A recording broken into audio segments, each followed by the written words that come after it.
ai sa kari haidana satra singjiga lairik tak tuinoba pion oisu jai office ki wai sipo oisu jai sarkar gi oiraga loire guys welcome back to our channel mayam purammakpu aigi channel da taramna okchari mayam ngasi diko ise sum video macha ama semake aina tawbani bako script ki video do semake tawbani ado mayam aise haite bako ado ahan bani sum nghaktang siga ko aina adum semningak hai tare aduduna sum kitang khak haidi kitang tentak na adum semjarake ado mayam soi balan ki bayaraga su ahan bani haita taine khalaga su ngakpirawo bako ado aise ithanta tawraga sum semjandoini ado aise lairik heitabi oja gaido oidoine bako ado mayam video se loi phawa yengbiro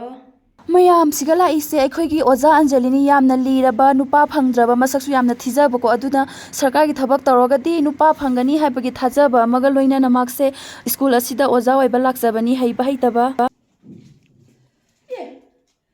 Miss naga changai se satra sing se respect kam ta thamdi ne Good morning madam Hey ai se madam nati ne miss ka une miss chahi ta bu khitang li jabagi wani ai se Leisabi haina drawari daka chak ribo ayungi lohong dingai pakhang ni ka haina bdo chahi khitang li jara su ai se Leisabi aduna angang sanoi moda miss ka oda ba gyan tai ko tai ai si sune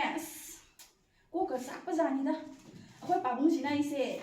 hekta oja o hen bani ba aduga principal sine moda english ta u jo ka ina somdana ina english ki mingi babo haite ai mu kamai tak si gen angang sin se la banina tau ba haiduni siga angang si di ano ba nga mali ne ai pungo hagulu what is your name My name is Bobo Mingina kara phajari kai aise numinini humni tangi oja oi bane ba kai gino haida aise yum pan ba khangdana laire ba chai sina noma gi leptaba kau bani na noma gi adum chat chahi kuntham do ai do chasale somdana aduna nupa na ambu phangdaba kuina lisalakpana ra kaino nupa lisu saga thabak tawba pamjaba pion oisu jai office ki wai sipo oisu jai sarkar gi oiraga loire aduna ise sarkar di thabak tawba nupa phangna ba haina ne aduna ise sarkar di thabak tawba nupa phangna ba haina ne numit humni tang oisu oja se amtang di oirage na labani humni siga ise nupa thiaudori mi ahoi babung sina ne ise kitang nomini tang oja oiu haina ma school siga lakpane ba nupa khara phambra jenge haina yeng ba haiduni nupa phangi phangde aido kuina lisalak pera kaino mai mit ka se dum phujalak tana ne makeup ki product sing sina yamna changi ba lei baga ngamjadre adu ai bu kari porano tak turi sibu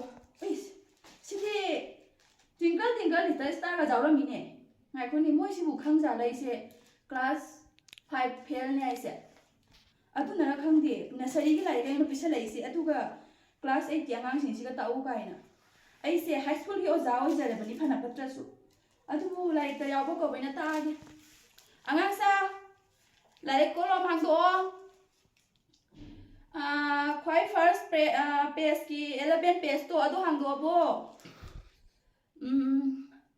Twinkle, twinkle, little star, how I wonder what you are, up above the world so high, like a diamond in the sky. Mayam artha handora ke ko.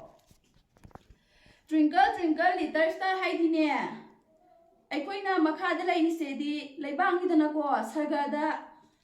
nungdang oiramda ko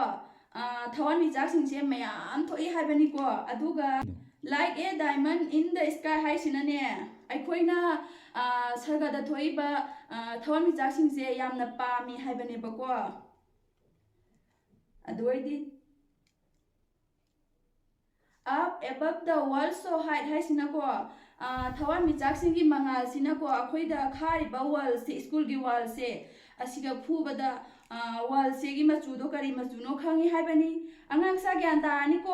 asna khoni ai phone la in he Kanagi phone wrong number ni na sidi. Prabhu pakhang ko madi phani da ko. Matu ga thi da ba pakhang ke law ba. Sarkari thabak taw ba tang di oiramu he. Ai se lai ki tang hai ba sa ge ba. Hello. Kana oi bi rabino. Ai hauji high school ki oza oi jari. Ngarang tang join tawrak pani. Ai se PhD kai da tawrai ba. Kari da PhD tawrai no hairo. Ai se angka da PhD tawrak pani. Angka da PhD tawrai ba. Wa isnai na tambadu ga jawra moy akhoi sina to pa school ne ba. PhD tambagi tongan school ma lai ba. Akhoi di yamna inga khun mani na ko sak su dum phaja bani na akhoi school am tongan na thamje ba ko personal oina ne deduga ai se dum mathematics ta PhD lawrak pa hai tare. Somdi nupi ngang kya surage?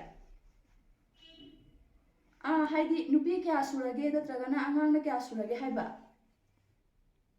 Ai adudi jamandro nupi mari ga thiri do. Namu kai thabak tawge? Hoine.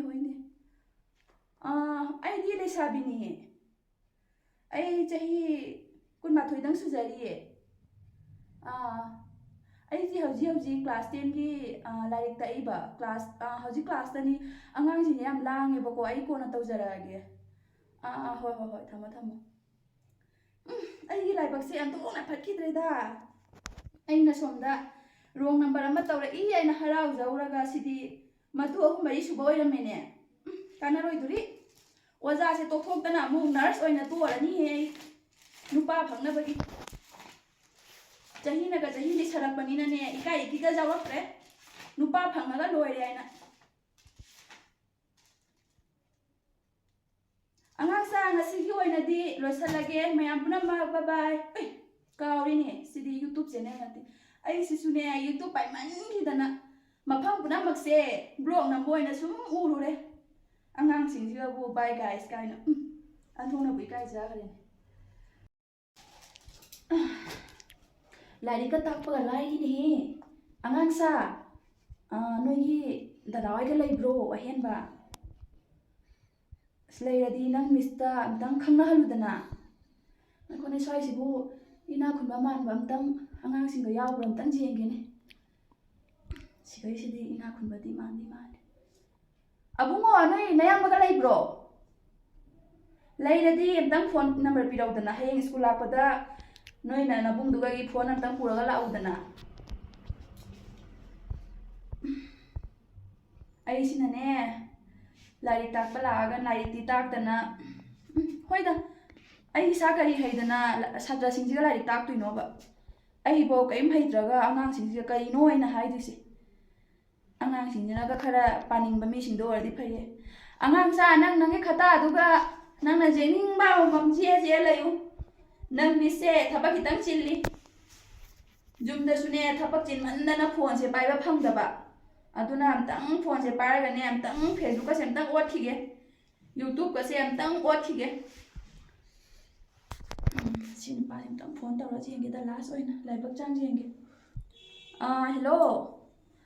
tamo nangi ming kai kauge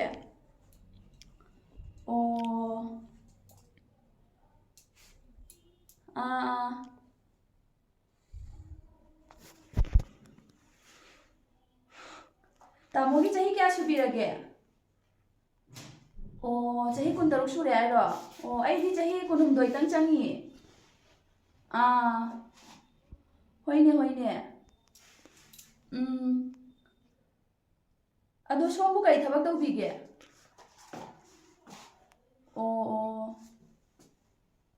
te tawa jawai hairo ai so handak ta te pass tawdana ne ojawai jari high school da jogai mothura hai ba school do gani mukta munasi agatro hoine hoi